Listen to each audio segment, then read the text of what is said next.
welcome to the Front Office Podcast. I'm your host, Marcus Cameron. Always good to be back with my people. Interesting stuff going on in sports right now. Let's start with the NFL. NFL was, I believe, week 11. I just finished watching my Vikings lose to the Bears on the last second field goal. That shit sucked. Josh Dobbs looked like Brucey at quarterback tonight. Brian Flores, for whatever reason, forgot to blitz on the last series. Been blitzing the entire game. But I can't front. I'm not unhappy with where the Vikings are. 6-6. We're still in the wild card hunt. Second in the division. Still got to play Detroit twice. So they kind of control their own destiny. No Justin Jefferson. Of course, Kirk was out.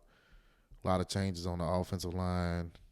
Defense looks good though. I can't front like that defensive line. We lost 12-10. Didn't even give up a touchdown. Gave up 4 field goals. Offense was just horrible tonight.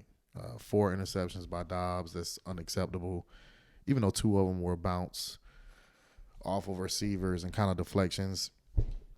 I still think it's kind of it's kind of a omen of his. Unfortunately, everybody kept saying, "Oh, y'all hit the lottery with Dobbs," and it's not that I don't believe in Dobbs. It's just I don't think he's the answer. I'm very happy to have him right now. We're 6-6 because of him and the way he's played and came in and adjusted. And he's played well up until today. He didn't play well last week against the Broncos. I didn't think so. And tonight was horrible. He did have a great drive to put us up 10-9. Finally start finding Hockenson down the field. I did win in both of my fantasy leagues. So that's a big thing for me. I got money in the line on both of those, so I'm happy about that, but not so happy about the Vikings loss. Sticking with the NFC, you got to give credit what credit's due. Eagles with a huge win yesterday on Sunday, beat the Bills in Philly. They didn't play well, still find a way to win the game, and I just think that's what championship teams do. Like I said, I really, truly believe Philly's gonna, be one of those contending teams. San Francisco, of course, had no problem with a win. I believe the Cowboys won. I think the Saints lost. They might have beat Atlanta. I'm not sure on that one. I wasn't really paying attention to that NFC South game. But I think the division leaders right now are Philly, Detroit, Saints. Might be wrong on that. Definitely let me know if I am. And the 49ers. And the wild card hunt is looking like the Cowboys, Vikings, and the Seattle Seahawks. All pretty good teams. All should shape out to be a very interesting playoff run. I think any one of those so-called wild card teams like Dallas, they have the ability to beat a Philly. They haven't done it, and I know a lot of people are like, no, they can't beat them. Dallas eventually is going to have a breakthrough. That defense is good enough to beat anybody. It's just whether or not their offense can match it on the same day, and whether their coach can go out and outcoach the other coach. And that's just in most matchups. But I do think Dallas is a serious contender. And again, Philadelphia, man, just big shout out to them, man. Gang Green is just getting it done, and they just finding ways to win.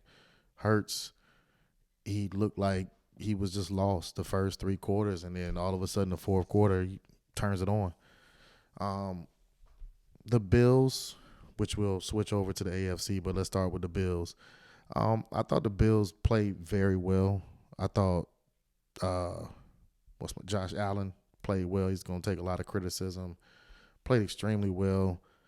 Unfortunately, they're one of those teams that just haven't been able to get it done as of late, no matter what they do. And I said it last week with the whole Diggs thing, and he played well. You haven't heard anything about that, but another loss is another loss.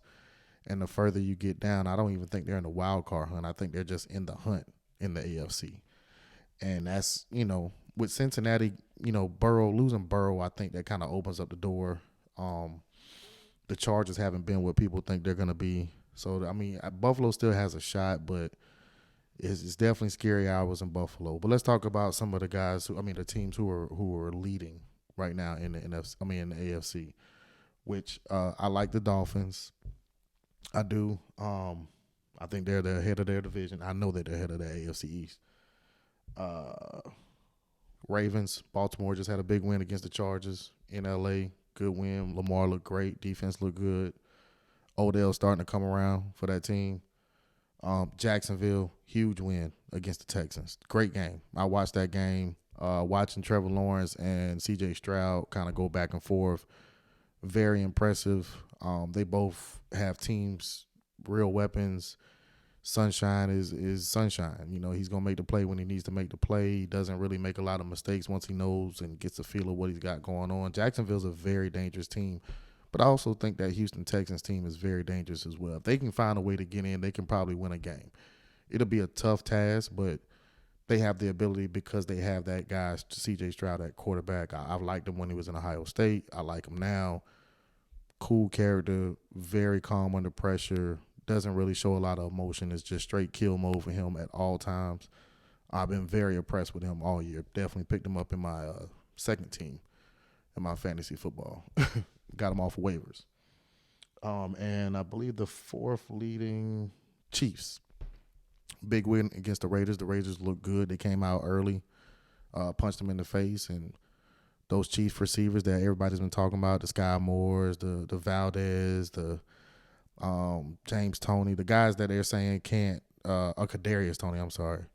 The guys that they're saying can't catch the ball, they start catching the ball. And once they start getting comfortable in that offense, the Chiefs are always going to be a threat. If they have Mahomes and they got Andy Reid and they got Travis Kelce, they can pretty much plug and play. And big shout out to Pacheco.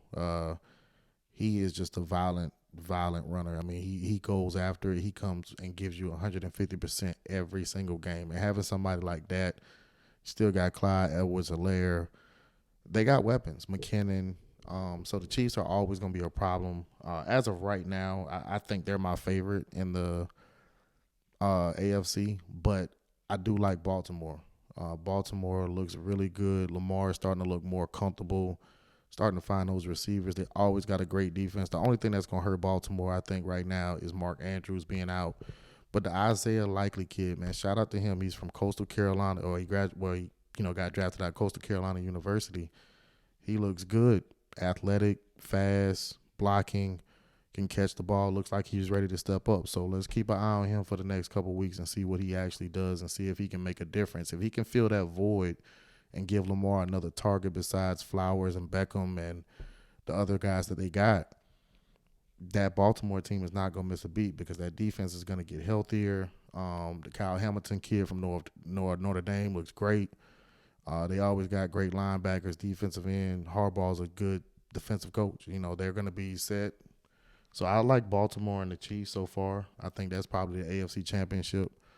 Probably goes down 1-2, but I do think the Dolphins can sneak in there. I don't think anybody has the weapons that the Dolphins have, and they're starting to get more healthy on defense. I don't know if Xavier Howard's back yet, but I know Jalen Ramsey's back, and he's already making an impact. That's going to be huge for that team because if you can start getting plays on defense with what you have on offense, now you can start winning those close games like against Philly. Well, the Chiefs kind of beat them up a little bit, but maybe it's a little closer if you have a Ramsey and a Howard out there to be able to kind of contain Mahomes and whatever he wants to do. So the NFL is in a good place right now. I think a lot of people understand that it's a sport where, you know, you really have to pay attention every single week, and everything changes from week to week. You know, one week Dallas looks like the best team in the NFC, and they go out there and lose to Philly, and it's like, oh, they're not for real. You know, and that's just not the case. We won't know to what everybody is until after these games. Like I said, the Vikings are at, I believe, 6-6 right now. So I'm a little, I'm a little uninterested, but still kind of paying attention because at the end of the day, I feel like Kirk is the answer for us at quarterback. And if Kirk is willing to work with us money wise next year on a deal, I would love to keep Dobbs as the backup, like pay him as a top-notch backup, and that solidifies your team.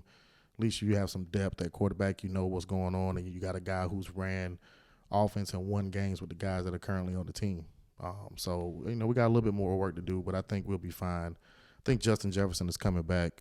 We got a bye week this week. I'm pretty sure he'll be back on the field that following week, and that'll be a good thing to see him and Dobbs and see what that looks like.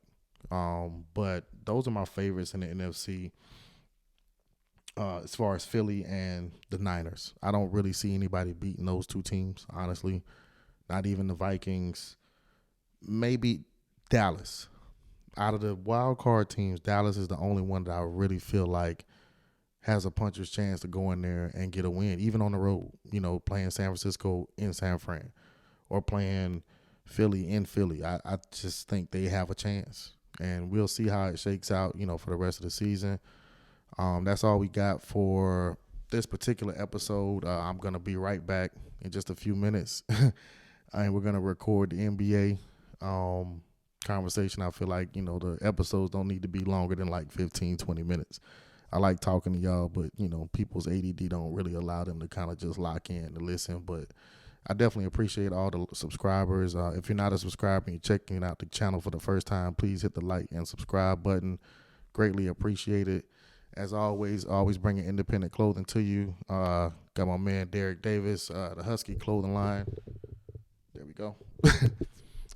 You can check him out on Facebook, Instagram, man. Definitely support. Appreciate everybody checking in, man. Peace.